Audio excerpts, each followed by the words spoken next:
बिस्मिल्लाहिर्रहमानिर्रहीम। इन औलियाउहु इल्लल मुत्तक़ून।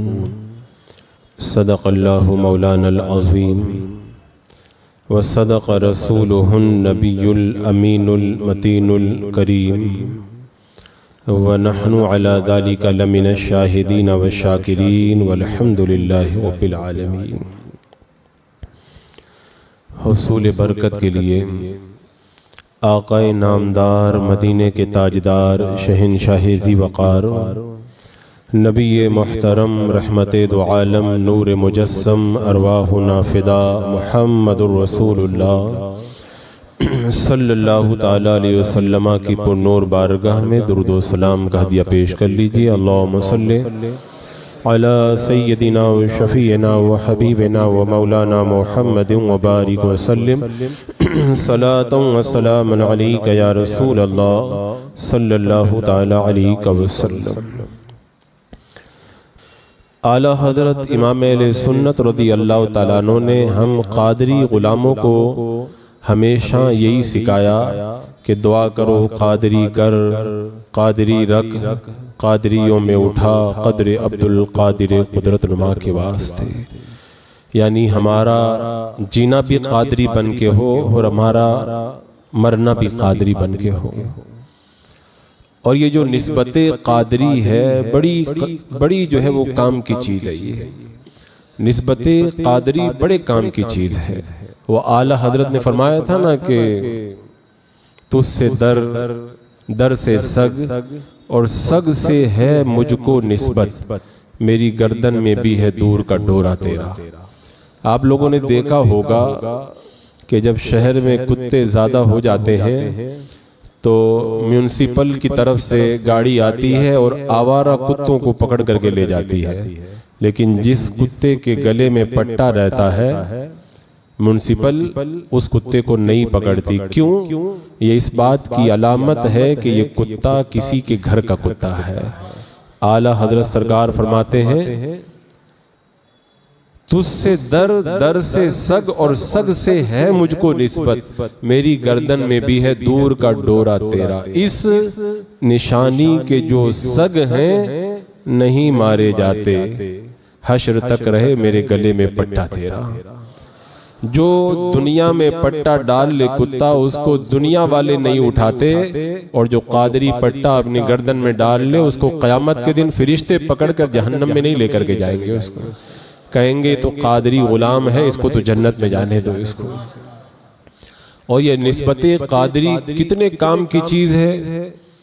मैं एक हदीस पाक आपके सामने रखता हूँ। ये हदीस पाक आप लोगों ने बहुत मर्तबा सुनी होगी, आज एक बार फिर सुन ले। लेकिन इंशाअल्लाह आज सुनेंगे तो आप लोगों को बड़ा लुत्फ़ आएगा, बड़ा मज़ा आएगा। वो हदीस पाक आप लोगों ने सुनी है ना कि एक बंदा था जिसने 99 लोगों को कत्ल किया था। कितने लोगों को? 99 लोगों को। अब 99 लोगों को कत्ल करने के बाद उसके दिल में खुदा का खौफ पैदा हुआ। एक आलिम के पास जाकर के कहता है कोई रास्ता है मेरी तौबा का? उसने कहा तो इतना बड़ा कातिल, तेरी तौबा कबूल नहीं होगी। का जब तौबा ही कबूल नहीं होगी तो 99 क्यों 100 पूरे क्यों ना कर दूं? उसे भी कत्ल कर दिया। जब 100 लोगों का कातिल बन गया, एक जमाने के बाद उसके दिल में खुदा का खौफ पैदा हुआ। फिर एक आलिम से उसने दरियाफ्त किया मेरी तौबा के लिए कोई राह है, मेरी तौबा का कोई रास्ता है?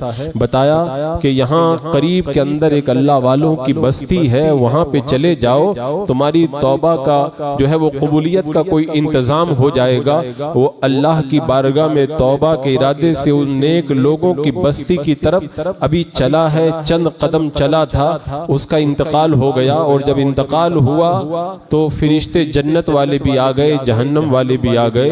जन्नत वालों ने कहा हम लेके जाएंगे, अल्लाह वालों के पास जा रहा था। जहन्नम वालों ने कहा हम लेके जाएंगे। ये 100 लोगों का कातिल था। मुकद्दमा रब की बारगाह में पेश हुआ। रब ने फरमाया जमीन को नापा जाए, अगर गुनाहों वाली बस्ती से ये बंदा करीब है तो जहन्नम के फरिश्ते इसको ले जाएं, और अगर नेक लोगों की बस्ती से ये करीब है तो जन्नत वाले इसको लेकर के चले जाएं। अब जब नापा जाने लगा तो रब ने उस जमीन को हुक्म दिया दिया जो जमीन अल्लाह वालों से करीब थी, ऐ जमीन तू सिमट जा।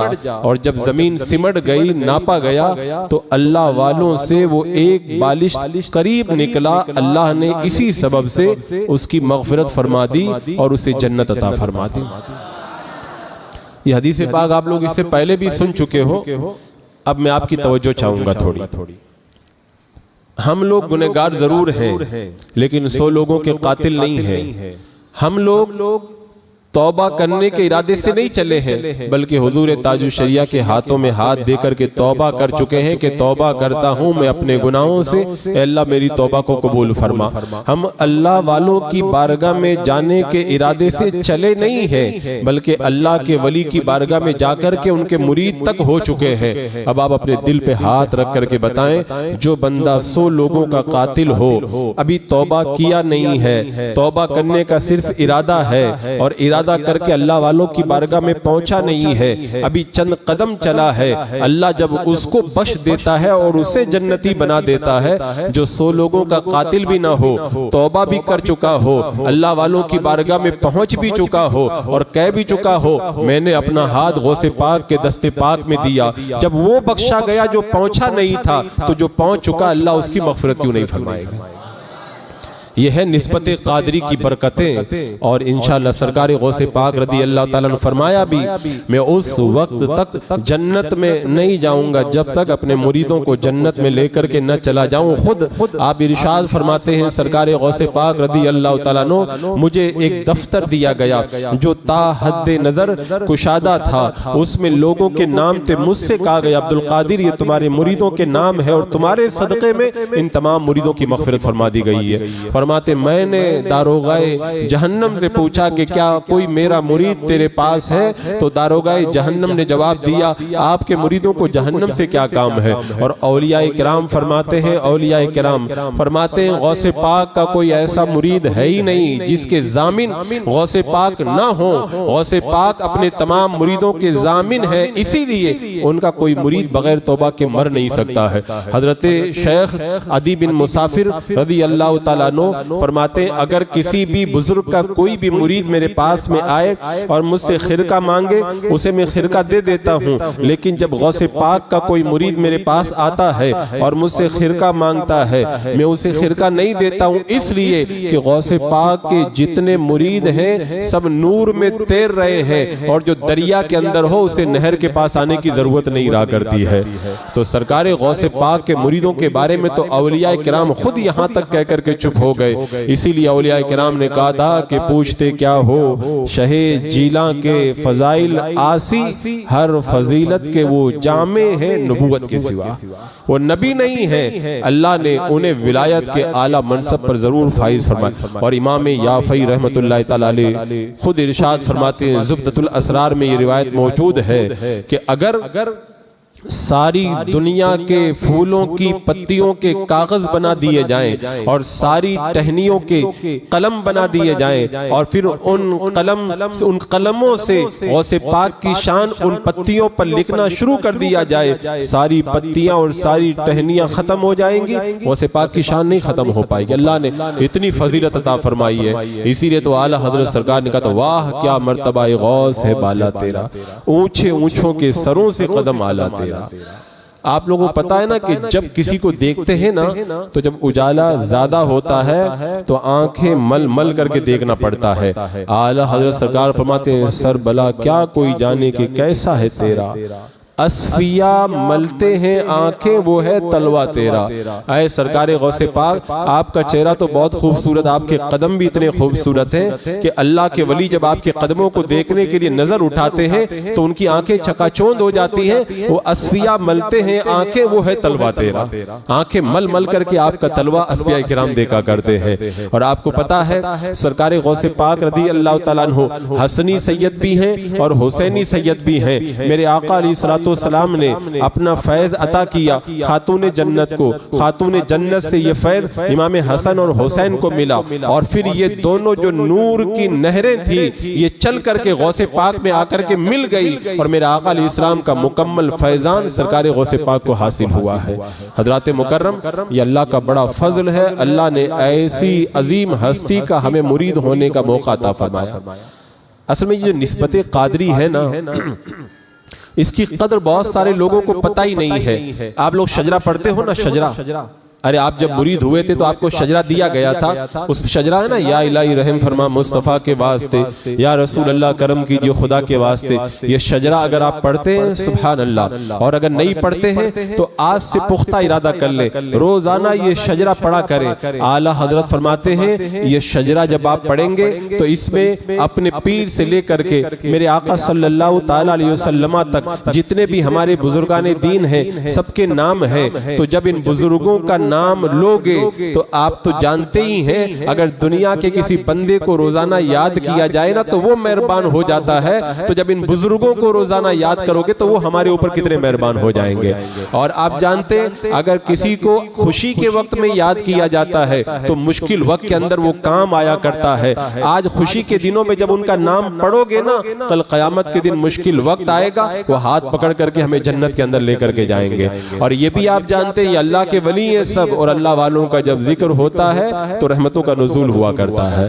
आला हजरत इमाम अहले सुन्नत रज़ी अल्लाह तआला अन्हु इरशाद फरमाते हैं कि मुरीद होने का मतलब होता है बिक जाना। हम कादरी गुलाम है ना, हम गौसे पाक के हाथों में बिक चुके हैं। जब तक बिके न थे कोई पूछता न था, खरीद कर या गौसे आजम आपने अनमोल कर दिया है। इसका पता क़यामत के दिन चलेगा। आला हजरत रज़ी अल्लाह तआला अन्हु ने एक जगह लिखा है, एक बंदे को फांसी की सजा हो गई। जब उसको जल्लाद फांसी देने के लिए तख्ता दार पर लेकर के गया तो उसने अपना चेहरा अपने पीर के मकान की तरफ कर लिया। तो उस जल्लाद ने कहा कि तुझे काबा की तरफ चेहरा करना चाहिए। वो कहने लगा, मुजरिम कहने लगा कि तुम अपना काम करो, मेरे जिस्म का किबला खाना काबा है और मेरी रूह का किबला मेरे पीर का मकान है। आला हजरत फरमाते अगर ऐसी सच्ची अकीदत किसी के दिल के अंदर अपने पीर के बारे में हो तो पीर का फैज़ ऐसे मुरीद को जरूर मिला करता है। आगे आला हजरत सरकार फरमाते हैं कि एक बार एक दुकान के बाहर एक फकीर खड़ा हुआ था और वो फकीर कह रहा था मुझे 1 रुपया दे दो, नहीं तो मैं तुम्हारी दुकान को उलट दूंगा। काफी भीड़ लग गई, लोगों का मजमा लग गया। आखिर एक अल्लाह का वली आया, कहने लगा इसको जल्दी से पैसा दे दो नहीं तो ये तुम्हारी दुकान उलट देगा।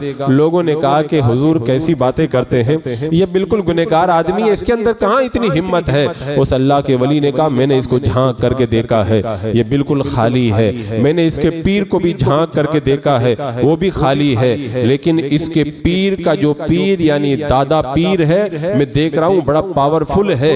इधर ये बोलेगा उधर वो दुकान को उलट करके रख देगा। अब आप अपने दिल पे हाथ रख के बताएं, बंदा खुद खाली हो, उसका पीर खाली हो और पीर का पीर अगर ताकत रखता हो तो उसको इतना मकाम मिल जाता है जिसका पीर ताजुश शरिया हो, जिसका दादा पीर मुफ्ती आज़म हिंद हो, जिसका परदादा पीर आला हजरत हो। और ये सिलसिला चलते चलते गौसे पाक तक पहुंच जाए तो अल्लाह उसे कितना अता फरमाएगा उसका अंदाजा नहीं किया जा सकता है। हजरात मुकर्रम यह है निस्बते कादरी की बरकतें। बंदा जब कादरी पट्टा अपने गले में डाल लिया ना उसका बेड़ा पार हो गया। और सरकार गौसे पाक ने तो यहाँ तक फरमा दिया जो मेरे मदरसे के पास से भी गुजर जाएगा ना अल्लाह उसके ऊपर भी अजाब को हल्का फरमा देगा। एक बंदा सरकार गौसे पाक की बारगाह में हाजिर हुआ और आकर के कहने लगा हुजूर मैंने अपने बाप को देखा है, अजाब के अंदर मुब्तला है, मेरे बाप ने दुआ की दरख्वास्त की है, आपकी बारगाह में सलाम पेश किया है। सरकार गौसे पाक ने फरमाया तेरा बाप कभी मेरे मदरसे के पास से गुजरा था? कहा हुजूर मेरा बाप आपके मदरसे के पास से गुजरा था। अब वो मुरीद चला गया, दूसरे दिन आया और आकर के कहने लगा कि हुजूर मैं आज रात को अपने बाप को ख्वाब में देखा हूँ, वो जन्नती लिबास पहन करके जन्नत में घूम रहा है और कह रहा था कि मैं गौसे पाक के मदरसे के पास से गुजरा, गौसे पाक के सदक़े में अल्लाह रब्बे क़दीर ने मुझे जन्नत अता फरमा दी।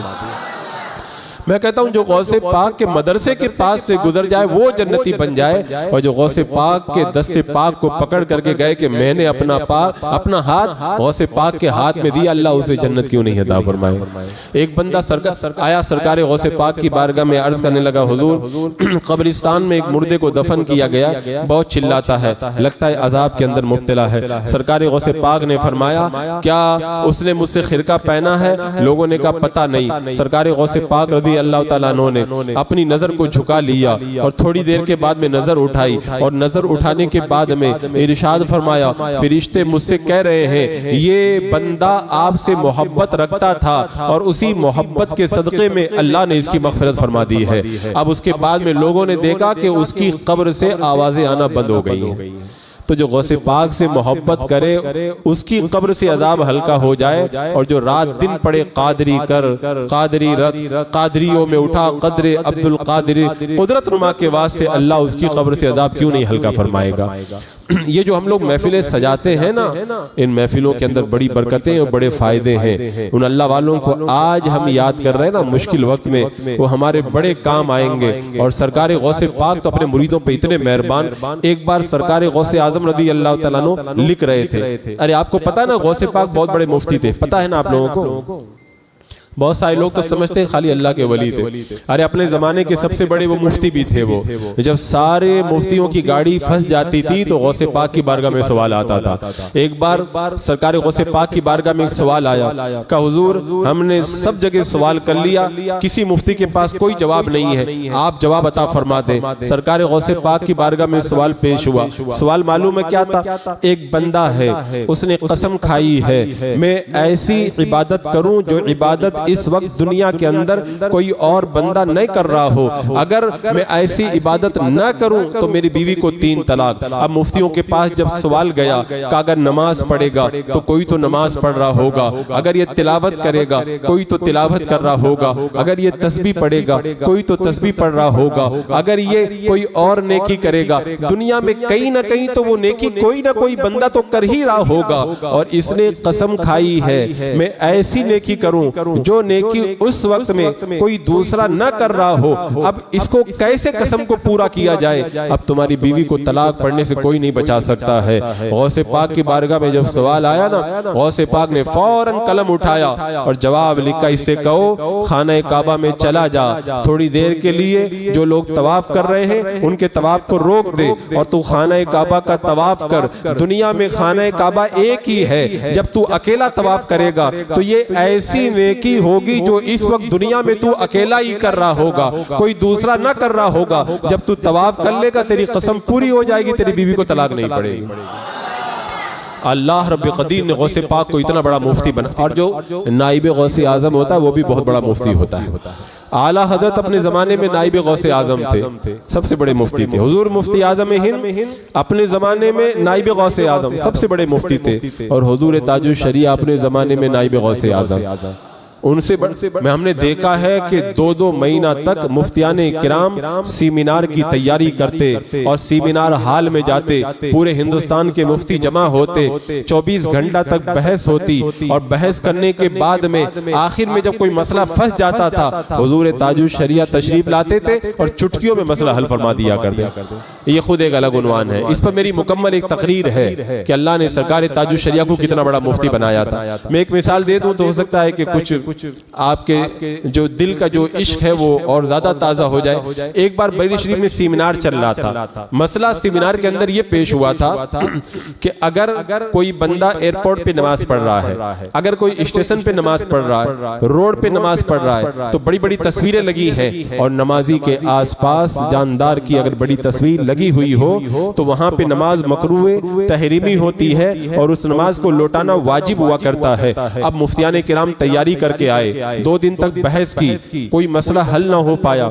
हुजूर ताजुल शरिया सेमिनार में तशरीफ लाए। हुजूर मौदी से कबीर ने कहा, हुजूर मसला हल नहीं हो पा रहा है, एयरपोर्ट पर स्टेशन पर तस्वीरें लगी रहती हैं, वहां पे अगर हम नमाज पढ़े नमाज मकरूह होगी कि मकरूह नहीं होगी, लौटाना पड़ेगा कि नहीं लौटाना पड़ेगा? हुजूर ताजुल शरिया ने फौरन जवाब अता फरमाया कि अगर वहां पर इस तरह नमाज पढ़े कि सजदा की जगह के बाद में अगर कोई तस्वीर है तो उसकी नमाज मकरूह नहीं होगी और लौटाना नहीं पड़ेगा। मुफ्तियाने किराम ने कहा हुजूर कहाँ लिखा है? आपने फरमाया सब किताबों में लिखा है। पूछा कहाँ लिखा? का उलमा ने मसला क्या बयान किया है, नमाजी की जगह में जानदार की तस्वीर नहीं होना चाहिए।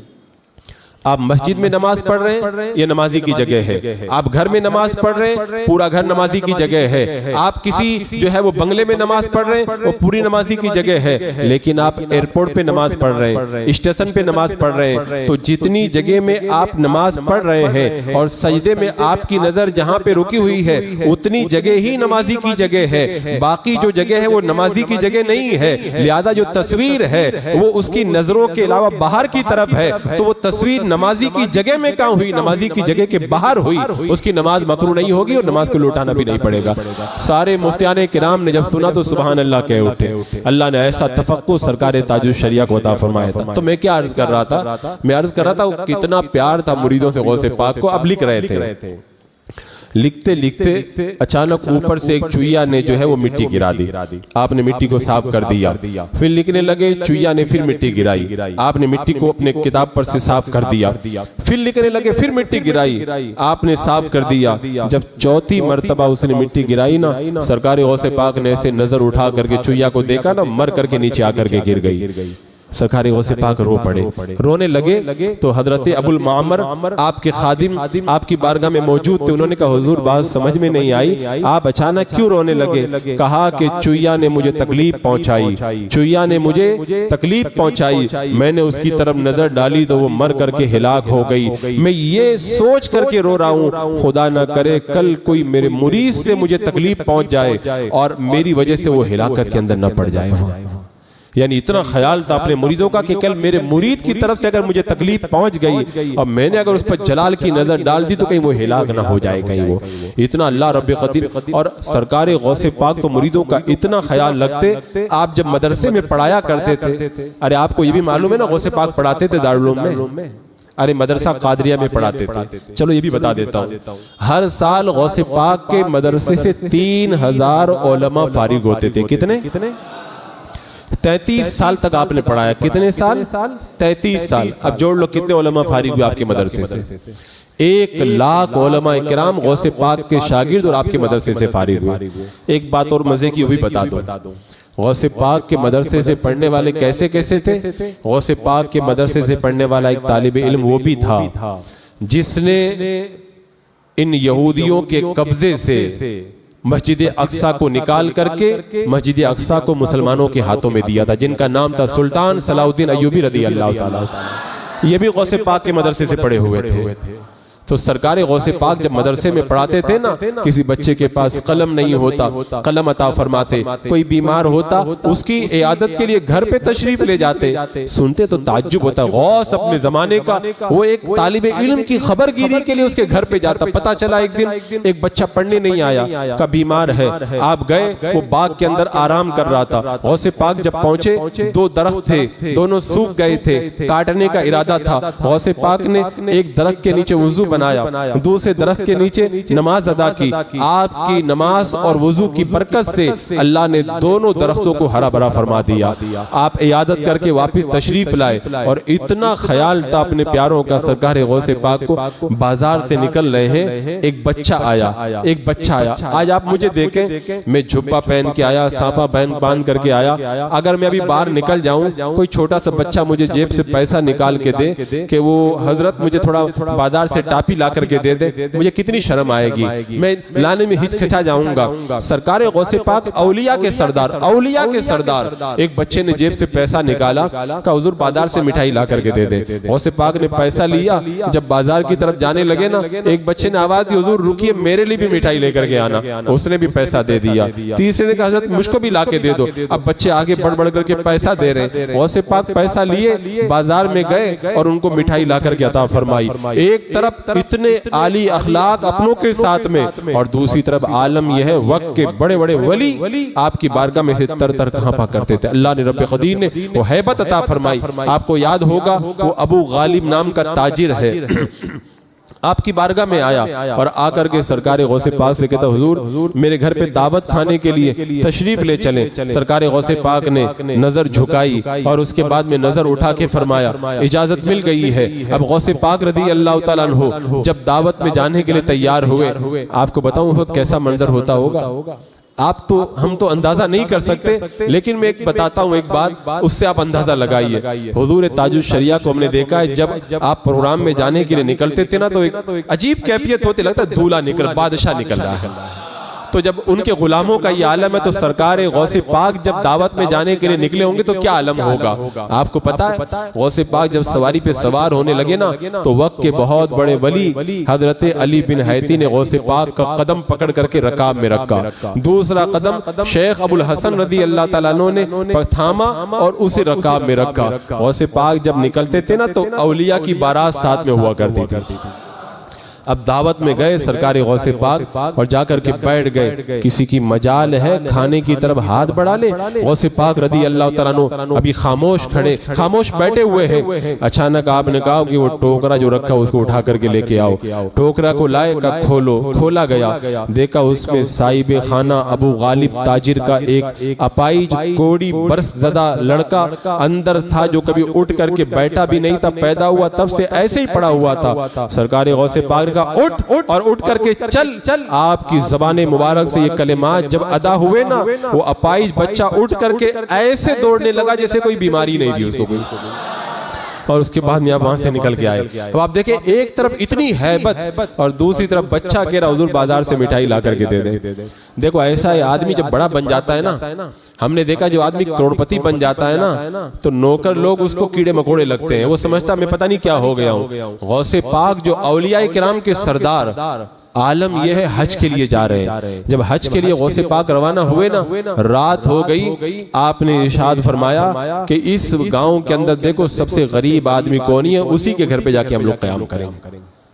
हम लोग जब जाते हैं प्रोग्राम में तो हम लोग सोचते हैं कि किसी ऐसे घर में रुके जहाँ एसी लगी हो ताकि गर्मी वगैरह ना लगे। सरकार गौसे पाक कितनी मोहब्बत आपके दिल के अंदर गरीबों की का, इस गांव में सबसे जो गरीब आदमी है ना उसको तलाश करो। सबसे गरीब आदमी के घर पे गए, वहीं जाकर के आपने क़याम कर लिया।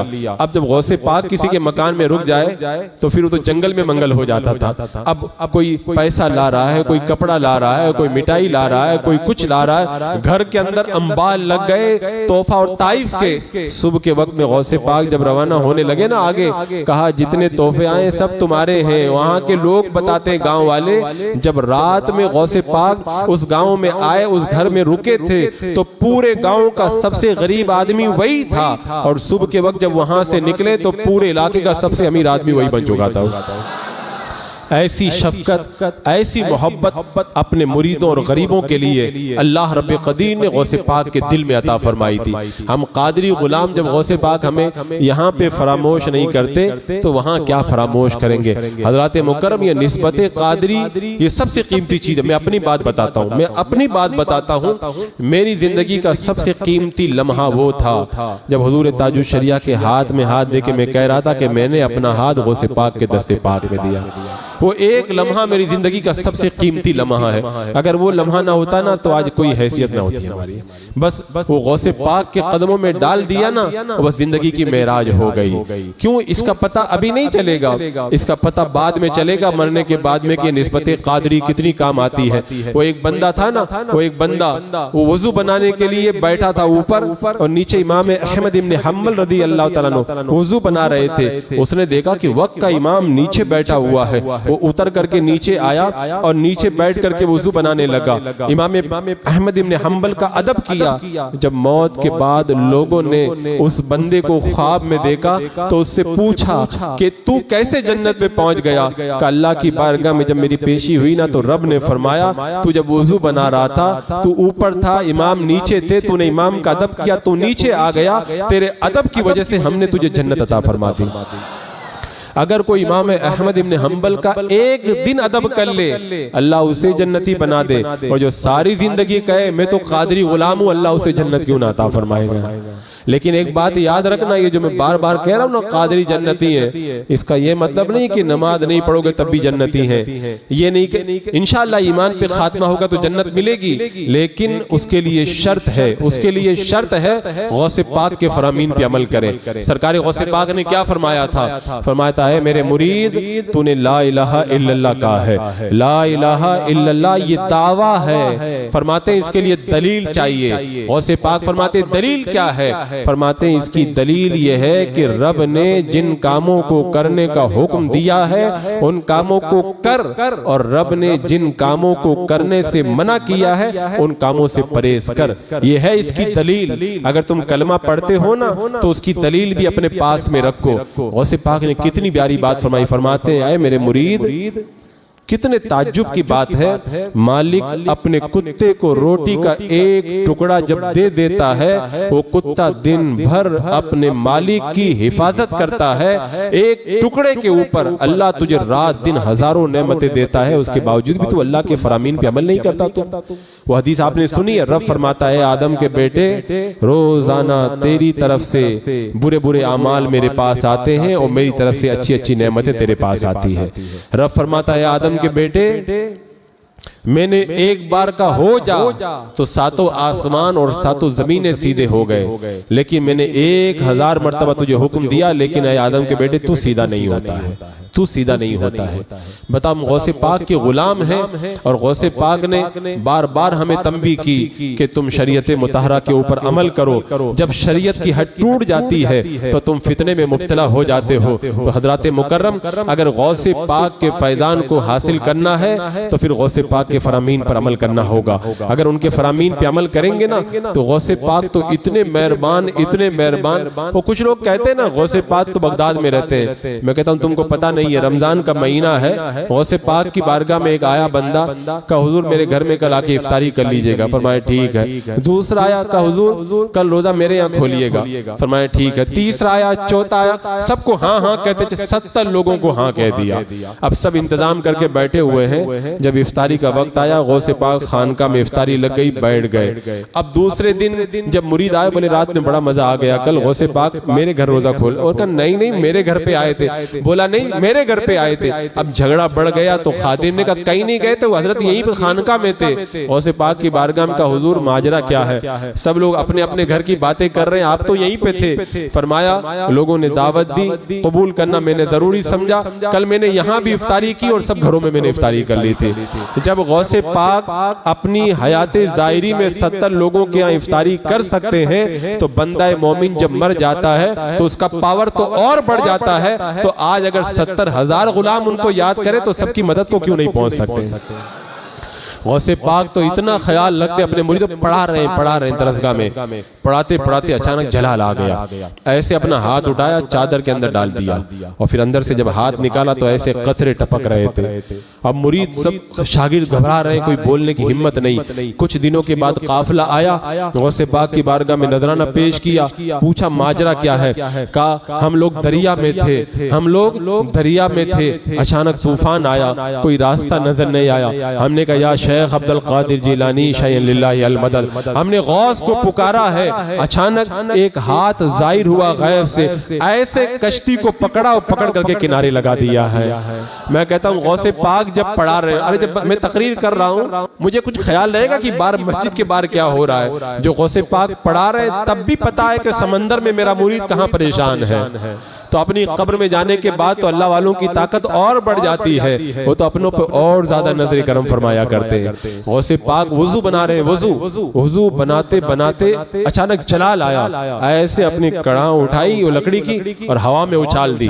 उसके बाद दूसरी उठाई, वो भी हवा में उछाल दी। अब मुरीद घबराए कि क्या मसला है। चंद दिनों के बाद काफिला आया और नजराने पेश किए, पूछा क्या माजरा है? बोले जंगल में डाकुओं ने लूट लिया था। अचानक हमने कहा गौसे पाक को याद करते वही मदद करेंगे। हमने कहा या गौसे आदम दस्तगीर अल मदद। तभी देखा कि हवा के अंदर ये कड़ाव आए, जादुओं के ऊपर जादू वो डाकुओं के ऊपर पड़े और वो ढेर हो गए। अल्लाह ने हमारा माल हमें वापस अता फरमा दिया।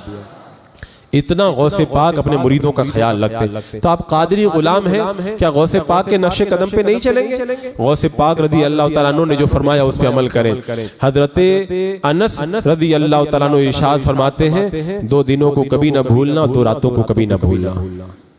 ये पैगाम दे रहा हूं मैं आप लोगों को। क्या फरमाया? 2 दिनों को कभी ना भूलना और 2 रातों को कभी ना भूलना। ये आज का इस महफिल का पैगाम आपके हवाले। 2 रातें कौन सी हैं, 2 दिन कौन से? हजरत अनस रज़ी अल्लाह तआला अन्हु इरशाद फरमाते हैं, पहला दिन वो दिन कभी मत भूलना जब हजरत मलकुल मौत तुम्हारी रूह कब्ज करने के लिए आएंगे। सबकी आएंगे, आपकी भी रूह कब्ज करने आएंगे, मेरी भी रूह कब्ज करने आएंगे। और आपको पता है जिस दिन वो आएंगे उसको कैसा लगेगा? हजरत अमर इब्न आस रदी अल्लाह तआला अन्हु का बयान है, वो हमेशा कहा करते थे, कोई मरने वाला बंदा मिल जाए तो मैं पूछूं कि मौत के वक्त कैसा लगता है। उनके जब इंतकाल का वक्त आया, उनके बेटे ने कहा, अब्बा जान आप खुद बताएं, आज आप खुद बताएं मौत के वक्त कैसा लगता है। हजरत अमर इब्न आस रदी अल्लाह तआला अन्हु ने इरशाद फरमाया, बेटा मैं क्या बताऊं, ऐसा लग रहा है आसमान मेरे ऊपर टूट पड़ा है और सुई के नाके के बराबर जगह है, वहीं से मैं सांस ले रहा हूँ। हदीस पाक में आता है 1000 तलवार के वार अगर किसी के ऊपर पड़े एक साथ में तो उतनी तकलीफ नहीं होती है जितनी रूह निकलने के वक्त में बंदे को तकलीफ हुआ करती है। वो इतना सख्त वक्त होता है। हजरत अनस कहते हैं उस दिन को हमेशा याद रखना। हजरत मलकुल मौत जब आसमान से सीढ़ी लगा करके उतरेंगे और सीढ़ी पर सामने बैठ जाएंगे, हजरत मलकुल मौत के साथ आने वाले फरिश्ते चारों तरफ से बंदे को घेर करके बैठ जाएंगे। उसके बाद में रूह को हुक्म दिया जाएगा, रूह निकल करके हलक तक आएगी। जब तक रूह हलक तक नहीं आती है तब तक बंदे के पास मौका है, जो नेकी चाहे कर ले, तौबा कर ले, जो इबादत चाहे कर ले। लेकिन जब वक्त गरगरा आ जाता है और रूह हलक में आ जाती है तो आंखें दुनिया को देखने से बंद हो जाती है और आखिरत उसकी निगाहों के सामने खुल करके आ जाती है। उस वक्त कोई काफिर ईमान लाए, ईमान कबूल नहीं है। कोई अगर तौबा करे तो उसकी तौबा कबूल नहीं की जाएगी, वक्त गरगरा तक मौका रहता है। हजरत अनस कहते हैं इस दिन को कभी मत भूलना, ये दिन सबका आएगा। उसके बाद फरमाते हैं दूसरा दिन वो दिन जब रब की बारगाह में पेशी होगी, उस दिन को कभी मत भूलना। लोगों को ये एहसास नहीं अल्लाह की बारगाह में पेशी कैसे होगी हमारी। पता है अल्लाह की बारगाह में जाएंगे तो हिसाब किताब कितना सख्त होगा। लोग समझते हैं जिंदगी का हिसाब होगा। मैं कहता हूं अगर जिंदगी का हिसाब ऐसे हो जाए ना, अल्लाह बड़ा करीम में बख्श देगा। ऐसे जिंदगी का हिसाब नहीं होगा। पूरी जिंदगी के सालों को महीनों में बांटा जाएगा, महीनों को हफ्तों में, हफ्तों को दिनों में, दिनों को घंटों में, घंटों को मिनटों में, मिनटों को सेकंडों में, और हर सेकंड के बारे में पूछा जाएगा, बंदे बता फलां सेकंड में तूने क्या काम किया, किसके लिए किया, किस तरह किया। उसके बाद वाले सेकंड में तूने क्या काम किया, किस तरह किया, किसके लिए किया। उसके बाद वाले सेकंड में तूने क्या काम किया, किस तरह किया, किसके लिए किया। हर सेकंड के बारे में 3-3 सवाल होंगे। कोई है किसी में मजाल? एक घंटे, मैं कहता हूं 100 साल का नहीं, 1 घंटे का हिसाब अल्लाह की बारगाह में देकर के बता दे। हजरत अबू बकर कतानी कहते हैं मैंने अपने दोस्त के इंतकाल के बाद उसे ख्वाब में देखा तो पूछा कि बता अल्लाह की बारगाह में क्या बना तेरा। बोले रब की बारगाह में जब मेरी पेशी हुई ना, रब ने कहा बूढ़े तूने फला गुनाह किया, का मौला मैंने किया। का बूढ़े तूने फला गुनाह किया, का मौला मैंने किया। का बूढ़े तूने फला गुनाह किया, का मौला मैंने किया। आखिर में रब ने फरमाया बूढ़े तूने ये गुनाह भी किया। बोले मुझे शर्म आ गई, मैं चुपचाप खड़ा रह गया। 30 साल तक खड़ा रहा, मेरे चेहरे का गोश्त गल के जमीन पे गिर गया। 30 साल के बाद अल्लाह को रहम आया, मुझे बख्श दिया। हजरत अबू बकर कतानी कहते मैंने पूछा कौन सा गुनाह था तुझे हाँ भी नहीं कह सका तू। का रब ने फरमाया बूढ़े तूने खूबसूरत बच्चे को बुरी नजर से देखा था तो मुझे शर्म आ गई, मैं हाँ न कह सका। ये एक गुनाह इतना भारी पड़ जाएगा, 30 साल तक खड़ा रहना पड़ जाएगा। तो हर सेकंड का बंदा हिसाब दे पाएगा। रब फरमाएगा बंदे तो फला दिन मोबाइल के अंदर फिल्म देख रहा था, फला सेकंड के अंदर तू गाना सुन रहा था, फला मिनट के अंदर तू मूवी देख रहा था, मोबाइल के अंदर ये फिजूल काम कर रहा था। बंदा जवाब दे पाएगा? उस वक्त कैसी कैफियत होगी उसे बयान नहीं किया जा सकता। हजरत मुकर्रम तो हजरत अनस कहते हैं 2 दिनों को कभी ना भूलना। पहला दिन जब हजरत मलकुल मौत तो रूह निकालने के लिए आएंगे। दूसरा दिन जब अल्लाह की बारगाह में पेशी होगी। ये पेशी इतनी सख्त होगी, ये खुद एक अलग उन्वान है। इंशाअल्लाह कभी उस उन्वान पे मैं गुफ्तगू करूंगा। अल्लाह की बारगाह की हाजिरी इतनी सख्त है है। एक अल्लाह के वली ने तो यहाँ तक के दिया 100 साल तक लाठी लेके पूरी दुनिया में मैं घसटता फिरूं, ये आसान है, अल्लाह की बारगाह में 1 सेकंड के लिए खड़ा होना उससे ज्यादा मुश्किल है। अरे बाप की जेब से अगर बच्चा अगर 5 रुपया चुरा ले तो बच्चा बाप को मुंह नहीं दिखा सकता। जो 50 साल तक अल्लाह की नाफरमानी करता, अल्लाह को मुंह दिखा सकेगा? वो कोई मजाल है मुंह दिखा सकेगा अल्लाह को? सरकार गौसे पाक फरमाते मेरे मुरीद, तूने ला इलाहा इल्लल्लाह का ये दावा है, इसके लिए दलील चाहिए, और इसकी दलील ये है कि तू अल्लाह ने जो फरमाया उस पर अमल कर, और रब ने जिन कामों से मना किया है उन कामों से तू परहेज कर। तो ये आखिरत के मामले बड़े सख्त हैं। और 2 रातें भी बता दूं, हजरत अनस कहते हैं 2 रातों को कभी मत भूलना। पहली रात वो रात जब तेरे इंतकाल के बाद तुझे दफन करके तेरे घर वाले चले आएंगे, जो कब्र की पहली रात होगी उसको कभी मत भूलना। आज हम लोग कहाँ बैठे हैं? मस्जिद में। एक दिन वो आएगा हम लोग कब्र में होंगे। ये जुमला बहुत आसान है, लेकिन इसका तस्वुर जब घर जाके करोगे तो ये रोंगटे खड़ा कर देने वाला जुमला है। आज हम लोग अपने घरों में हैं, कल हम लोग अपनी कब्रों में होंगे। जब बंदा मर जाता है, जब बंदे का इंतकाल हो जाता है, तो किसी भी वक्त उसको दफन करें, लेकिन जब फरिश्ते आकर के उठाते हैं तो उसका ऐसा लगता है कि मैं असर की नमाज नहीं पढ़ा था, मैं सो गया था और सूरज डूब रहा। फरिश्तों से कहता रुको रुको, मैंने अभी असर की नमाज नहीं पढ़ी। फरिश्ते कहते हैं ये दुनिया नहीं है, तू कब्र में आ गया है। तो और उसके बाद के जो मामलात हैं बड़े सख्त मामलात हैं। एक बाबा जी थे, उन्होंने नमाज पढ़ाई जनाजे की, और नमाज पढ़ा के उन्होंने सवाल किया नौजवानों से, नौजवानों बैठ जाओ, एक मैं तुमसे बात पूछना चाहता हूँ। सबने कहा क्या बात है? कहा ये बताओ, अभी जो हमने जनाजे की नमाज पढ़ी है, जो बंदा अंदर दफन किया गया है, अगर ये अभी जिंदा हो जाए और निकल करके बाहर आए तो क्या करेगा? अब सब लोग सुन होकर के रह गए, क्या जवाब दे? एक बंदा बोला कि अगर बाहर आएगा तो सिर्फ नमाज ही नमाज पढ़ेगा। दूसरा बोला कभी गुनाह नहीं करेगा। तीसरे ने कहा ये बाहर आ गया ना, खूब सदका करेगा। चौथा बोला कि खूब कुरान की तिलावत करेगा। अब सब बोलने लगे तो बाबा जी ने कहा सुनो, ये जो अंदर चला गया है ना, ये बाहर कभी नहीं आएगा, लेकिन तुम लोग अपने घर जरूर जाओगे। ये जो करने के लिए तुम कह रहे हो ना, ये नहीं कर पाएगा, लेकिन ये काम अगर तुम करना चाहो तो तुम लोग कर सकते हो। कब तक? जब तक ये चंद फीट का फासला है तब तक, और ये चंद फीट का फासला जब खत्म हो जाएगा तुम अंदर चले जाओगे, फिर तुम भी कुछ नहीं कर सकोगे। तो ये मौका हमको मिला। इमाम गजाली रहमतुल्लाह तआला अलैह फरमाते अल्लाह ने मुर्दों के जरिए जिंदों पर एहसान किया कि अल्लाह ने उनको पहले मौत दे दी, हमको जिंदा रखा। हम उनको देख के सुधर सकते, हमारे पास टाइम है। अगर इसका उल्टा हो जाता तो वो जो इंतकाल कर गया वो आज यहाँ तकरीर सुन रहा होता और आप लोग कब्र में होते तो क्या होता? कितनी हसरत होती। एक शख्स ने अपने भाई को देखा था इंतकाल के बाद, पूछा मेरे भाई तेरे को क्या चाहिए? कहा कुछ नहीं चाहिए, मेरे इंतकाल के बाद में जो तुम मेरी कब्र पे 2 रकात पढ़े थे ना, वो 2 रकात मुझको मिल जाए खाली बस। बंदा कहता रब्बिरजिऊन लअल्ली अअमलु सालिहन फीमा तरक्तु कल्ला, ऐ अल्लाह मुझे दुनिया में भेज दे, मैं नेक काम करूंगा। इन्नहा कलिमतुन हुवा काइलुहा, बंदा ये बात कहेगा, रब फरमाएगा दुनिया के अंदर दोबारा मौत के बाद नहीं भेजा जाता है। तो हजरत मुकर्रम सरकार गौसे पाक की जो तकरीरें हैं, फतुल गैब आप पढ़िए, उन तकरीरों को सुनने के बाद बंदा कांप जाता है। कितनी जो है वो आपने दिल आवेज तकरीरें फरमाई। ऐ मेरे मुरीद, एक रोटी के टुकड़े पे कुत्ता इतना काम करता है और अल्लाह इतनी नेमतें दे, फिर भी तुम अल्लाह का शुक्र ना अदा करो, अल्लाह की इबादत ना करो। ये कितने अफसोस की बात है। आज मोबाइल के जरिए कितनी गंदगियां हमारे ज़हन फिक्र के अंदर उतारी जा रही, यही संभलने और सुधरने का मौका है। और हजरत मुकर्रम बहुत सारे लोग क्या समझते हैं कि गौसे पाक जो है वो बहुत इबादत करते थे, तो इबादत करते थे, उसके अलावा वो जो है ना सबसे मोहब्बत ही करते थे। ये आजकल जो है वो ये इसका रद उसका रद, ये वहाबी, मैं कहता हूँ तुम लोगों ने गौसे पाक को पढ़ा ही नहीं है।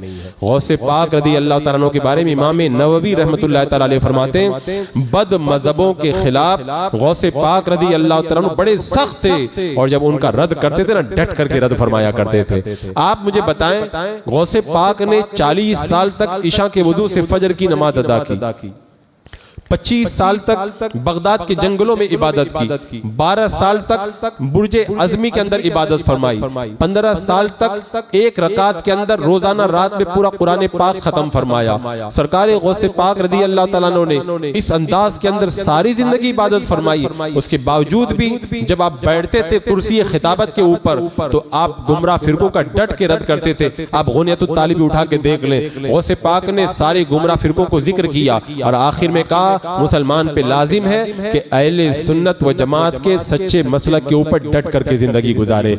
मैं कहता हूं जो इतना बड़ा आबिद हो, सारी जिंदगी इबादत करता हो, सारी जिंदगी रियाजत करता हो, उसके बावजूद भी गुमराहों का रद्द कर रहा है, इसका मतलब यह है सरकार गौसे पाक ने बता दिया इबादत अपनी जगह, लेकिन अगर कोई बंदा सिर्फ इबादत करे और वक्त आने पर बद मजहबों का रद्द ना करे ना, तो अल्लाह तबारक व तआला उसकी इबादत को भी कबूल नहीं फरमाता है। इसलिए डट करके सरकार गौसे पाक रज़ी अल्लाह तआला अन्हु रद्द फरमाया करते थे। और आप देखें सरकार गौसे पाक की हयात तैयबा को आपने मुअतज़िला गुमराह फिरके का रद्द किया, खारजियों का रद्द किया, राफजियों का रद्द किया, कदरियों का रद्द किया।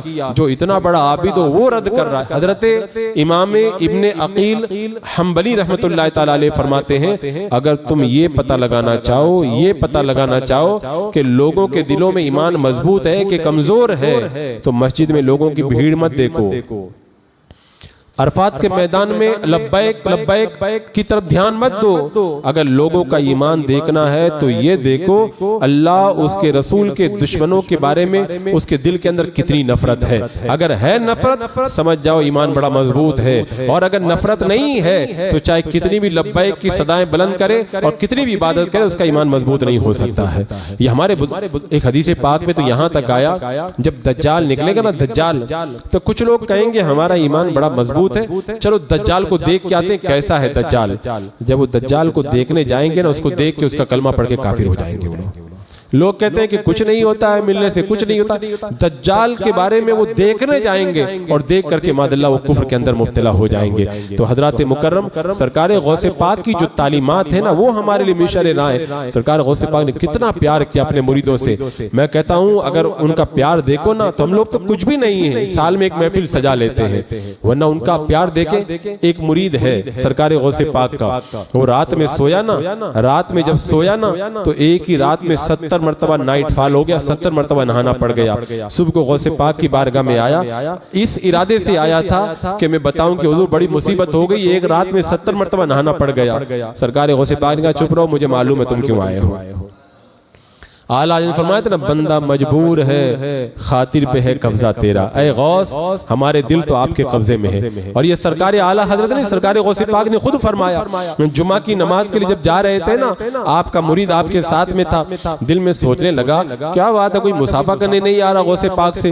अभी वो दिल में सोचा ही था, एक हुजूम उमड़ करके आया और फिर इतनी भीड़ हो गई, जो मुरीद साथ में चल रहा था वो पीछे रह गया। गौसे पाक ने पीछे मुड़ के देखा, बोले यही तो सोच रहे थे तुम कि आज लोग क्या बात है मुसाफा करने नहीं आ रहे, तुम यही तो चाह रहे थे। फरमाया लोगों के दिल मेरी मुट्ठी में है, जब मैं चाहता हूं अपनी तरफ माइल कर लेता हूं, और जब मैं चाहता हूं उनके दिलों तो अपने से दूर कर देता हूं। हजरत मुकर्रम आज हम यहाँ बैठे हुए हैं ना गौसे पाक की महफिल में, अपनी मर्जी से नहीं बैठे हैं, ये गौसे पाक का करम है, उन्होंने हमको यहाँ बिठा दिया है, उनके कब्जे में हमारे दिल है। महबूब की महफिल को महबूब सजाते हैं, आते हैं वही जिन्हें सरकार गौसे पाक बुलाते हैं, तो ये उनका करम है कि बुला लिया। तो मैं अर्ज कर रहा था वो आया बंदा, सरकार ने फरमाया मुझे मालूम है तुम क्यों आए हो, घबराने की जरूरत नहीं है, मैंने लोहे महफूज पे लिखा हुआ देखा था तेरी तकदीर में, तो दुनिया में 70 औरतों से जिना करेगा। गौसे पाक ने गवारा नहीं किया कि मेरा मुरीद जिना करे। आपने कहा कि जब मैंने तेरी तकदीर में ये लिखा हुआ देखा, रब की बारगाह में मैंने दुआ की, तो अल्लाह तबारक व तआला ने तेरी तकदीर को बदल दिया, और जो चीजें दुनिया के अंदर तेरे साथ होने वाली थी, यानी 70 मरतबा तू बदकारी करने वाला था, अल्लाह ने उसको ख्वाब में बदल दिया और दुनिया में तुझे गुनाहों से महफूज फरमा दिया। तो देखो तकदीर जो नहीं टलने वाली होती है वो नहीं टलती है, एक तकदीर वो होती है जो अल्लाह वालों की दुआ से टल जाती है, तो ये वही तकदीर थी। तो इतना, और सरकार गौसे पाक का मुरीद तो कोई महरूम भी नहीं है। इमाम अब्दुर रहमान तफसूनजी रहमतुल्लाह तआला अलैह एक बार तकरीर कर रहे थे, तकरीर करते करते जोश में आ गए, कहने लगे औलिया के दरमियान में ऐसे ही हूँ जैसे कुर्की सारस जैसे परिंदों में बड़ा होता है, ऐसे मेरा भी बड़ा मर्तबा औलिया के दरमियान। एक अबुल हसन नाम के गौसे पाक के मुरीद उड़ के खड़े हो गए, अपनी गुदरी उतारी, रख दी, कहा शेख आइए कुश्ती लड़ लीजिए। सरकारे अब्दुल रहमान ने देखा तो देखा तुम अपनी गुदरी पहन लो, मैं देख रहा हूं तेरा रुआ रुआ नूर से भरा हुआ नजर आ रहा है। कहा किसके मुरीद हो? कहा गौसे पाक का मुरीद हो। कहा तुम्हारे पीर इतने ताकतवर है, लेकिन मैं अल्लाह की बारगाह में रोजाना जाता हूं, तुम्हारे पीर कभी नजर नहीं आते। दो मुरीदों को खत लिख करके भेजा गौसे पाक की बारगाह में। का हुजूर मैं रोजाना रब की बारगाह में जाता हूँ, आप कभी नजर नहीं आते।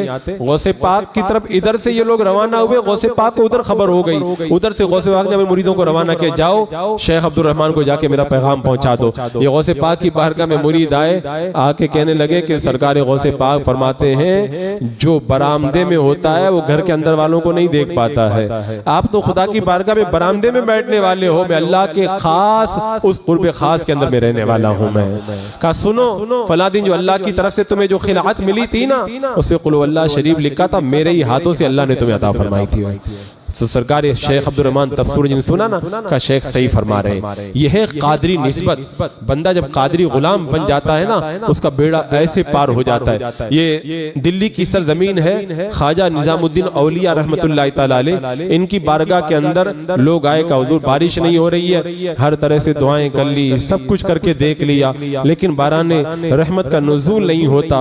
हजरत ख्वाजा निजामुद्दीन औलिया रहमतुल्लाह तआला अलैह ने एक धागा निकाला, रब की बारगाह में अर्ज किया, आए मेरे मौला, आए मेरे मौला, तुझे वास्ता उस मुकद्दस खातून के दामन के इस धागे का जिसके आंचल को कभी किसी गैर महरम ने नहीं देखा है, इस धागे के सदक़े में बारान रहमत का नुज़ूल फरमा दे। इधर दुआ फरमाई, अल्लाह ने बारान रहमत का नुज़ूल फरमा दिया। अगर कोई औरत पाकीज़ा हो, उसके दामन का धागा अल्लाह की बारगाह में इतना मकबूल होता है, तो खुद गौसे पाक अल्लाह की बारगाह में कितने मकबूल होंगे, और फिर जो उनसे निस्बत रखेगा अल्लाह की बारगाह में वो कितना मकबूल होगा। तो ये कादरी निस्बत अल्लाह ने जो अता फरमाई है ना, इसे मामूली ना समझो। और मैं एक बात और जरूरी भी अर्ज कर दूं, ये जो छोटे छोटे बच्चे हैं ना, ये बच्चे, इन बच्चों को जो समझदार हो जाएं तो ऐसी महफिलों में लाया करो, इसका बड़ा फायदा है। मैं एक बात बताता, मुझे याद आ गई, अभी तेलंगाना में एक जगह प्रोग्राम में गया था मैं चंद दिन पहले, तेलंगाना के बॉर्डर पर, उसका नाम था देगलोर। तो वहां पे मैं गया तो वहां के मुझे नौजवानों ने बताया, यहाँ पे सुन्नियों की 12 मस्जिदें थी। देवबंदी पहले सुन्नी बन करके आए और धोखा दे करके उन्होंने धीरे धीरे न्याज फातिहा कर करके अपने आप को सुन्नी जाहिर किया और सारी मस्जिदों पे कब्जा कर लिया। अब उसके बाद में हम लोग सुन्नी अपनी मस्जिद बनाने लगे, तो अब वो आदि बनी थी, उन्होंने कोर्ट के अंदर एप्लीकेशन डाल करके उसको शहीद करवा दी। अच्छा, आगे बढ़ने की बात और बता दूं मैं, लोग कहते हैं कि इनका रद्द क्यों करते हो, ये तो बहुत अच्छे हैं, बहुत अच्छे। अभी आपको पता ही नहीं है ये कैसे हमारी मस्जिदों पे कब्जा किए जा रहे हैं। आओ हमारे कुल्ला की सरजमीन पे आके देखो, हमारे यहाँ एक इलाका ऐसा है कुल्ला की सरजमीन पर जहां पर हमारी सुन्नियों की आबादी भी है और देवबंदी भी है। अब जब इमाम रखने की बारी आई ना, सुन्नियों ने कहा अपना इमाम रखेंगे, देवबंदियों ने कहा अपना इमाम रखेंगे। आखिर में देवबंदियों ने यह फैसला किया कि ठीक है, इमाम आप अपना रखें, इमाम आप अपना रखें, लेकिन जुमा के दिन सलातो सलाम आप लोग नहीं पढ़ेंगे तो हम आपको इमाम रखने देते हैं। तो कितनी दुश्मनी है नो सलातो सलाम से। हालांकि सैयदना इमाम ज़ैनुल आबिदीन रज़ी अल्लाह तआला अन्हु फरमाते हैं कि आखिरी जमाने में जब फितने ज्यादा उठेंगे तो जो हक पे होगी जमात, उसका नाम अहले सुन्नत व जमात है। तो लोगों ने कहा हुजूर उस जमात की पहचान क्या है? तो इमाम ज़ैनुल आबिदीन रज़ी अल्लाह तआला अन्हु ने फरमाया कि उस जमात की पहचान यह है कि वो अल्लाह के रसूल अलैहिस्सलाम पर सबसे ज्यादा दरूद व सलाम पढ़ेंगे। तो ये अहले हक, अरे मैं कहता हूँ ये पहचान न भी हो तो रब फरमाता है सल्लिमू तस्लीमा, नबी पे सलाम पढ़ो, लेकिन ये उसके बावजूद भी कह रहे हैं कि अगर इमाम अपना रखना है तो सलातो सलाम नहीं पढ़ सकते। अरे ये मदीना मुनव्वरा पे जब इन्होंने कब्जा किया था तो जो मुअज्जिन मीनारे पे खड़े होकर के अस्सलातु वस्सलामु अलैका या रसूल अल्लाह पढ़ रहा था, उसे इसीलिए ऊपर से गिरा के शहीद कर दिया था कि तुम नबी पे सलाम पढ़ रहे हो। हालांकि मेरे आका सल्लल्लाहु अलैहि वसल्लम क्या फरमाते हैं, मैं जब गारे हिरा में जाता था ऐलान नबुव्वत से पहले जब मैं गारे हिरा में जाता था तो जो पत्थर मुझे सलाम करता था उस पत्थर को आज भी मैं पहचानता हूँ। आप लोग समझे नहीं? अरे पत्थर अगर अल्लाह के रसूल को सलाम करे, मेरे आका फरमाते हैं आज भी मैं पहचानता हूँ। तो हम लोग रोजाना सलाम पढ़ेंगे, क़यामत के दिन आका क्या फरमाएंगे, इसको मैं पहचानता हूँ, ये मेरे ऊपर सलाम पढ़ा करता था। पत्थर सलाम पढ़े तो आका उसको नहीं भूलते, तो जो गुनहगार सलाम पढ़ेंगे गुलाम आका उनको क्यों क्यों फरामोश कर देंगे। तो हजरत मुकर्रम ये तो अहले हक की पहचान है। ऐसी भी वाक़ियात हुए हैं जो अल्लाह के रसूल के नाम पे जिन अंगूठे चूमे ना, इन वहाबियों ने उनके अंगूठे कटवा दिए। ऐसे भी वाक़ियात हो चुके हैं। लोग पता नहीं किस गफलत में पड़े हुए हैं। ये लोग बड़े मीठे हैं, इनका मीठापन अभी आप लोग देख रहे हैं, इनकी हकीकत से भी वाकिफ नहीं हो। खैर वो एक अलग बहस है। तो मैं क्या कह रहा था कि देगलोर के प्रोग्राम में मैं गया तो वहां पर सुन्नी अगरचे उनकी मस्जिदों पे उन्होंने कब्जा कर लिया और पेपर बना लिए, लेकिन आज भी सुन्नी वहां पे बड़े मजबूत है। तो कम जब दब नहीं रहते तो उन देवबंदियों ने दारुल देवबंद से एक मुफ्ती को बुलाया, मीटिंग रखी। और से सुनने वाली बात है ये, हम लोग खाली सुनते हैं, हकीकत में मैं जाके देख के आया वहां पर। मीटिंग के अंदर बात होने लगी। मीटिंग इसलिए बुलाई थी कि इन सुन्नियों को कैसे दबाया जाए। तो इन्होंने सुन्नियों ने अपना एक बंदा जो है ना वो ऊपर पाजामा करके भेज दिया मीटिंग में। अब जब पहुंचा ना तो देवबंदियों का मुफ्ती क्या कह रहा था, वो कह रहा था कि पहली बात ये बताओ कि सुन्नी मीलाद और इन अल्लाह वालों का जश्न मनाते हैं कि नहीं मनाते हैं। तो क्या मनाते हैं? का जब तक ये लोग मीलाद मनाते रहेंगे तुम लोग इनका कुछ नहीं बिगाड़ पाओगे तुम लोग। ये दारुल देवबंद का मुफ्ती मीटिंग में कह रहा है। का इसे जब ये मीलाद में जाते ना, मोहब्बत की बातें सुनते ना, इनका ईमान और भी ज्यादा मजबूत होता चला जाता है। उसके बाद में मालूम है उसने क्या कहा, इनको या तो मीलाद बंद कराओ इनकी, ताकि ये लोग ईमान इनका कमजोर हो जाए। और अगर मीलाद नहीं बंद करा सकते तो एक काम करो, इनको मीलाद के बजाय कवाली में इनको लगा दो। जब कवाली ढोल ताशे में लग जाएंगे ना, खुद बखुद ये ढीले पड़ जाएंगे।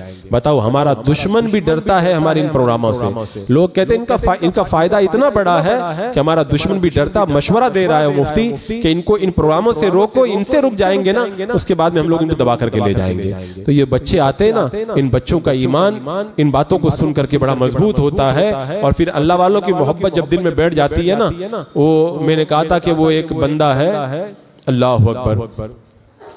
ये अखबार का वाकया मैंने कहीं पढ़ा था कि स्कूल के अंदर एक टीचर ने कहा था किसी को अल्लाह के रसूल का नाम मालूम है। पहला दिन था क्लास का, किताबें नहीं थी अभी, तो सवाल किया टीचर ने, बताओ हमारे नबी का नाम किसी को मालूम है?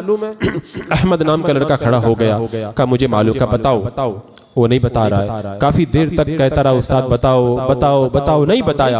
आखिर में टीचर ने कहा, वो रसीद हो गई, इंटरवल हो गया कि इंटरवल के बाद अगर तुमने नाम नहीं बताया तो तुमको सजा मिलेगी।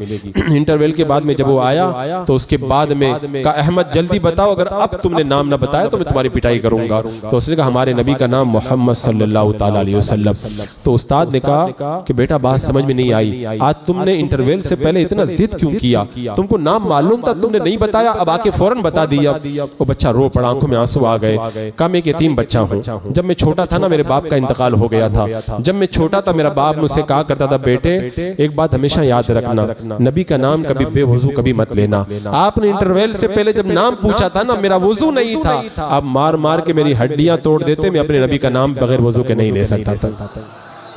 ये बच्चों की तरबियत होनी चाहिए ऐसी। वो खिलाफत उस्मानिया के जमाने में मिस्री तलबा का एक ग्रुप था, वो जर्मन के दौरे पे गया, सुबह का वक्त था। अखबारी रिपोर्टर ने देखा एक छोटा सा बच्चा है, बर्फ तोड़ तोड़ करके काट काट करके पिघला रहा है। पूछा बेटा तुम क्या कर रहे हो? कहा वो तुम देख नहीं रहे, सूरज निकलने वाला, फजर की नमाज का वक्त खत्म हो रहा है, मैं बर्फ को पिघला करके वुजू बना के नमाज पढ़ रहा हूँ। दूसरे दिन जर्मन के अखबार में उस अखबारी रिपोर्टर ने जो खबर शाये की थी वो ये थी, जिस कौम के बच्चों को सर्दी के मौसम में बर्फ पिघला करके पानी बना करके वुजू बनाकर नमाज पढ़ने में मजा आता हो, उस कौम को दुनिया की कोई ताकत नहीं हरा सकती है। आप मुझे बताओ उस बच्चे ने ये नमाज कहां से सीखी थी? क्या वो कहीं पढ़ने गया था? उसने अपने बाप को नमाज पढ़ते हुए देखा होगा, अपनी माँ को नमाज पढ़ते हुए देखा होगा।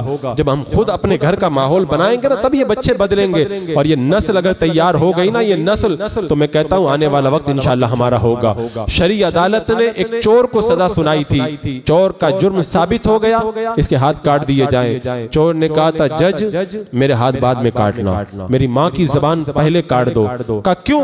का इसलिए कि जब मैं छोटा बच्चा था मैंने पड़ोसी का अंडा चुराया था। मैं घर पे आया ना, मेरी माँ ने मुझे जबान से दो लफ्ज नहीं कहे। अगर मेरी माँ दो जुमले कह देती ना, तो उस वक्त मैं चोरी से तौबा कर लेता, कभी चोर नहीं बनता। मेरी माँ ने जबान से दो जुमले ना कहे, आज उसी की वजह से मैं इतना बड़ा चोर बना हूं। मेरे हाथ बाद में काटना, मेरी माँ की जबान पहले काट दो। यानी ये बचपन का जो तालीम होती है ना, वो आगे चल करके बच्चे को सुधारती है और बिगाड़ती है। आज जरूरत है इन बच्चों को दीन पिलाएं। अच्छा बच्चों की बात आई, बड़ा मोहब्बत वाला वाक़या भी मुझको याद आया, बता दूं ईमान ताज़ा हो जाएगा। ये मदीना मुनव्वरा में मेरे आका अलैहिस्सलाम की महफिल, सुभान अल्लाह, मेरे आका अलैहिस्सलाम मदीना मुनव्वरा में वास, क्या किस्मत थी सहाबा की। मैं तकरीर कर रहा हूँ, आप लोग सुन रहे हो, वो भी एक ज़माना था मेरे आका तकरीर करते थे, सहाबा सुना करते थे। वो कितना नूरानी मजमा था, वो सुफ़ा का चबूतरा। आज बड़े बड़े सेठ तरसते, सेठ काश 2 रकात नमाज सुफ़ा के चबूतरे पे पढ़ने का मौका मिल जाए। करोड़पति आदमी तरसता है, आपको पता है क्यों तरसता है? अरे वो सोने का चबूतरा है क्या? क्यों तरसते लोग? वो इसलिए तरसते कि मुस्तफ़ा जान रहमत के गुलाम वहाँ पर बैठते थे। अच्छा ये भी बता दूं कि गुलामों की शान क्या है। ये बच्चों वाला वाक़या भी इधर, टाइम ज़्यादा तो नहीं हो रहा ना? है, वक्त है ना? अच्छा, असल में वो बहुत दिनों के बाद आना हुआ और बात पे बात में निकलती चली गई। आप लोग बेदार हैं ना? कोई दिक्कत तो नहीं है ना? चलो दुरूद पाक पढ़ लें, अल्लाहुम्मा सल्ली अला सय्यिदिना सल्लल्लाहु ताला अलैहि वसल्लम। या मैं सोच रहा हूँ कि थोड़ा आया हूँ तो पूरा चार्ज कर दूँ आप लोगों को, ताकि आप लोग पूरी तरह से चार्ज हो जाएं, तो कुछ ईमान में ताजगी आ जाए। आपको पता है ना, ये हजरत अब्दुल्ला जुल बिजादैन, ये सहाबी जब मक्का में ईमान लाए थे तो इनके चचा ने मालूम है क्या किया था? इनके चचा ने इनके सारे माल को छीन लिया, बदन के कपड़े भी उतार दिए। ये अपनी माँ के पास गए और माँ के पास जाने के बाद में कहते हैं, अम्मी जान मैं ईमान लाया, मेरे चचा ने सब कुछ छीन लिया। माँ ने अपनी चादर दी, जब चादर ली ना हजरत अब्दुल्ला ने उसके 2 टुकड़े किए, आधे को लुंगी बना लिया, आधे को ऊपर डाल लिया और नंगे पाँव मुस्तफ़ा जान रहमत की बारगाह में मदीने की तरफ रवाना हो गए। हम लोग क्या, हम लोगों ने क्या किया? हम लोग पैदा हुए, मौजिन साहब आए, अल्लाह अकबर कान में अजान दी और हमको पता चल गया हम लोग मुसलमानों के घर में पैदा हुए। हम लोग, हमको क्या करना पड़ा? कुछ नहीं करना पड़ा। ये पूरी कुर्बानियां देकर के ईमान लाने वाले साहब आए। जब पहुंचे ना फजर की नमाज में, मेरे आका अलैहिस्सलाम ने फरमाया कौन? मेरे आका ने पूछा कि हुजूर मदीने से आया हूँ, ईमान कबूल किया हूँ। मेरे आका ने फरमाया गरीब साहबा चबूतरे पे बैठते ना सुफ़ा के, तुम भी वहीं पे बैठ जाया करो। अब वो चबूतरे पे सहाबा बैठे रहते। एक दिन गज़वा तबूक के लिए सहाबा जाने लगे। जब जाने लगे ना, ये हज़रत अब्दुल्ला मेरे आका की बारगाह में गए, कहा या रसूल अल्लाह मुझे आप दुआ दे दें कि काफिर मुझे शहीद कर दें। मेरे आका ने फरमाया जाओ खजूर की छाल लेके आओ। तो वो खजूर की छाल लाए, मेरे आका अलैहिस्सलाम ने उनकी बांध दी बाजू पे।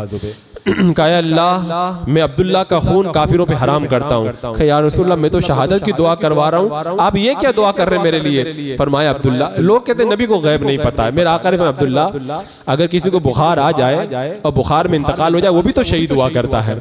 मेरे आका को ये भी पता था काफिर इनको नहीं मार पाएंगे, ये भी पता था कि इनको बुखार आएगा और ये भी पता था बुखार में ये शहीद हो जाएंगे। और कोई गैब क्या? तुमसे नेहा हो भला जब ना खुदा ही छुपा तुम पे करोड़ों। सरे अर्श पर है तेरी गुजर, दिले फर्श पर है तेरी नजर, मलकूत तो मुल्क पे कोई शय नहीं जो तुझ पे आया नहीं। मेरे आका सब कुछ देख रहे हैं। अब मैं यहाँ ये बात बता, लोग कहते हैं दुआ कर दो, दुआ कर दो। दुआ करवाई नहीं जाती है, दुआएं खुद ब खुद मिला करती है। उसके लिए करना पड़ता है। क्या करना पड़ता है मैं बताता हूँ। निकले वो तबूक में पहुंचे, बुखार आ गया। मेरे आका अलैहिस्सलाम सिराने आए, नसीब तेरा चमक उठा देख तो नूरी, अरब के चांद लहद के सिराने आए हैं। अब आका का दीदार किया। हम तो तमन्ना करते हैं या रसूल अल्लाह किसी शब ख्वाब में जलवा दिखा दो या रसूल अल्लाह। मुझे याद आता है बासनी की सरजमीन पर जो 6 साला तालीमी कॉन्फ्रेंस हुई थी, वहाँ पे हर साल एक बहुत बड़ी हस्ती आती थी। उस साल अल्लामा अरशदुल कादिर रहमतुल्लाह तआला अलैह तशरीफ लाए थे। तो एक देहात का बच्चा था, वो ये कलाम पढ़ रहा था, किसी शब ख्वाब में जलवा दिखा दो या रसूल अल्लाह, मेरी सोई हुई किस्मत जगा दो या रसूल अल्लाह। आगे उसने जो बात की ना वाकई दिल में उतर जाने वाली है। अगर आंखें मेरी दीदार के काबिल नहीं आका, मुझे आवाज ही अपनी सुना दो या रसूल अल्लाह। अल्लामा अरशदुल कादिर बहुत रोए उस पर, मैंने देखा बहुत रोए उस शेर के पर। सही में हमारी आंखें इस लायक नहीं है तो हम यही कहते हैं या रसूल अगर आंखें मेरी दीदार के काबिल नहीं आका, मुझे आवाज ही अपनी सुना दो या रसूल अल्लाह। तो ये हजरत अब्दुल्ला आखिरी वक्त में दीदार कर रहे मेरे आका अलैहिस्सलाम का।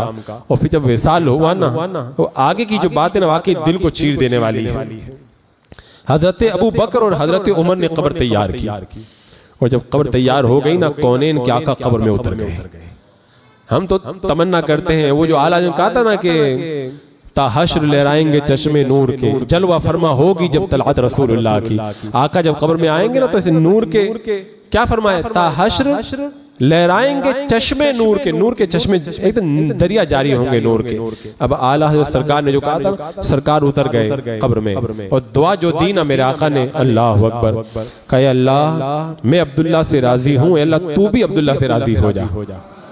हज़रत अब्दुल्ला इब्न मसूद कहते हैं, अब्दुल्ला इब्न मसूद कहते हैं जब आका ने दुआ की ना तो तमन्ना और काश आज मैं इस मैयत की जगह मैं मरा हुआ यहाँ पे होता। मैं आका जब दुआ दे ना तो जिंदे लोग तमन्ना करते काश हमें भी मौत आ जाए, दुआ अल्लाह ताला हमें अता फरमा दे। तो मैं कहता हूँ लोग कहते दुआएं कर दीजिए, दुआएं करवाई नहीं जाती है। दीन का काम करो ना, सरकार खुद दुआ देंगे तुम्हें, दुआ करवाना नहीं पड़ेगा, दुआ खुद देंगे।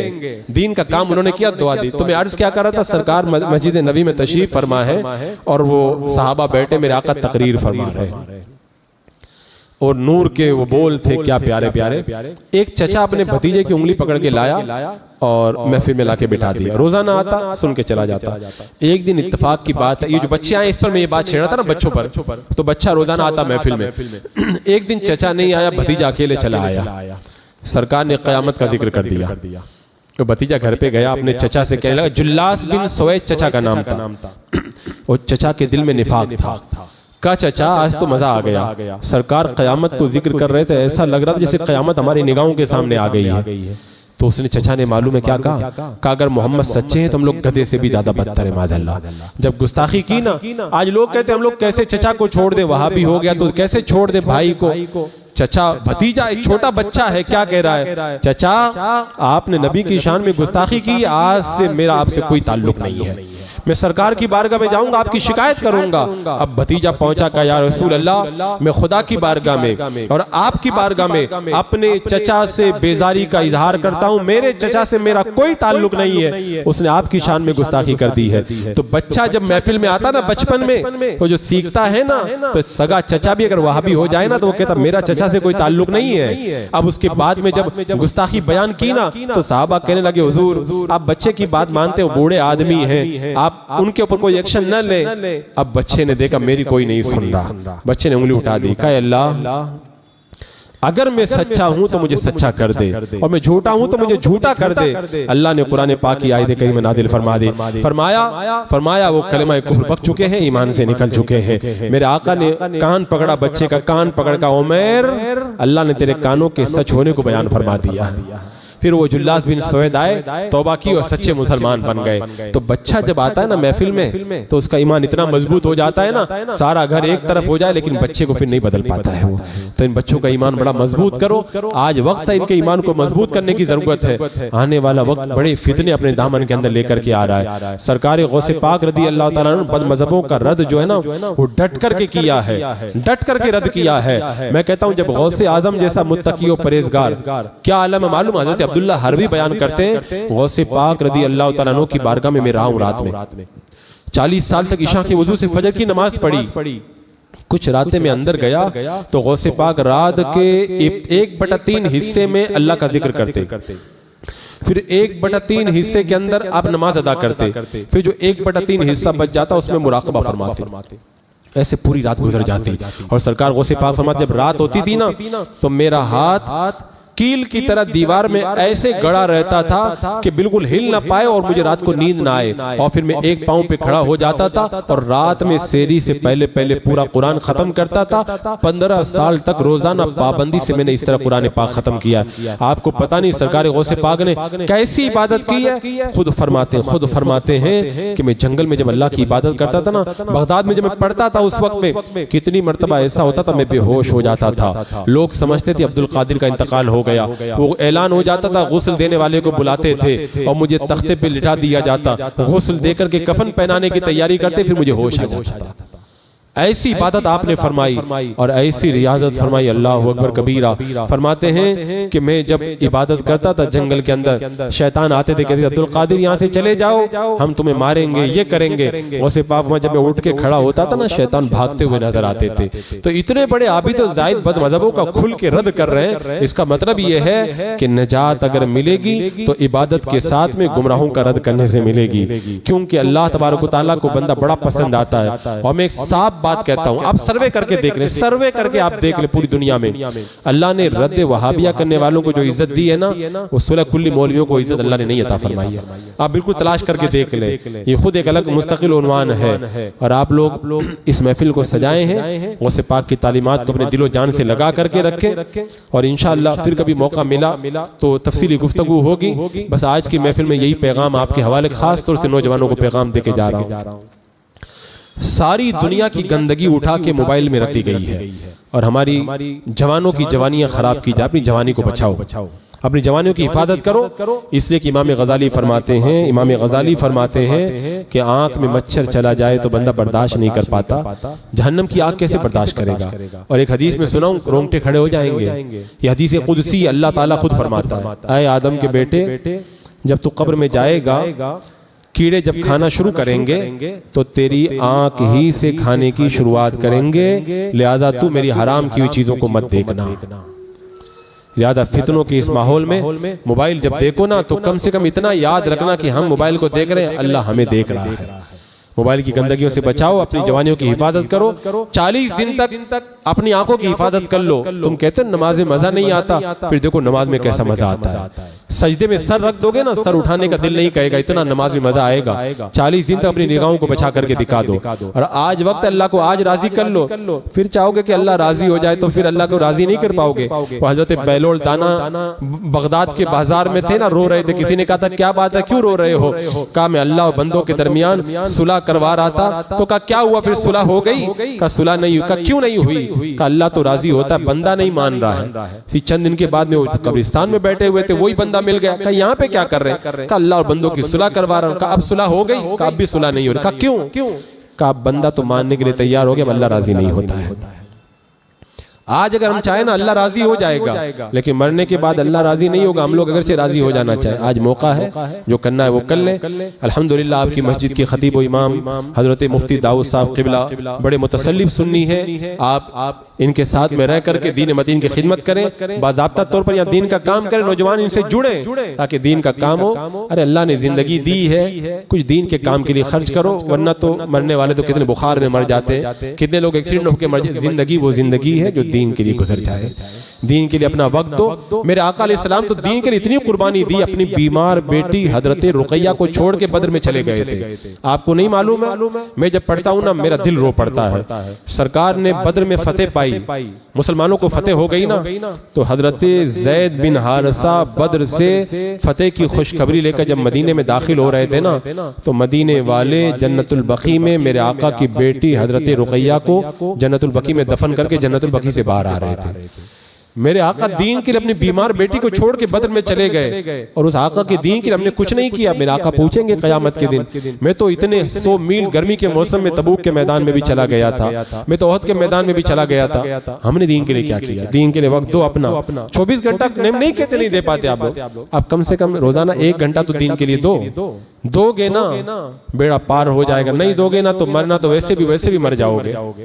मरना ऐसा नहीं कि अगर दुनिया में रहोगे तो दुनिया का काम करोगे तो मरोगे तो मरना तो वैसे भी हो जाएगा, लेकिन दीन का काम करके मरो ना, तो लोग फिर कहेंगे, याद करेंगे। आज मैं कहता हूँ करोड़पति को कोई नहीं याद करता, गौसे पाक को आज हम 1000 साल के बाद याद कर रहे हैं, मखदूम पाक को हम सैकड़ों साल के बाद याद कर रहे हैं। लोग मर जाते हैं, उनकी मिट्टी भी खराब हो जाती है। अपने सगे जो रहते हैं ना, सगे 40वां के बाद लोग उनको भी याद नहीं करते। हुजूर ताजुल शरिया के विसाल को 5 साल हो गए, आज भी जगह जगह बस्ती बस्ती का नारा लगा। क्यों लग रहा है? उन्होंने दीन के लिए काम किया था। दीन का काम करो, इंशाअल्लाह यहाँ पर भी कामयाबी है, वहाँ पर भी कामयाबी है। अल्लाह रब्बे क़दीर हमें शरीयत मुताहरा पर इस्तक़ामत अता फरमाए। अस्तग़फिरुल्लाह रब्बी मिन कुल्लि ज़ंबिन व अतूबु इलैहि। अस्सलामु अलैकुम।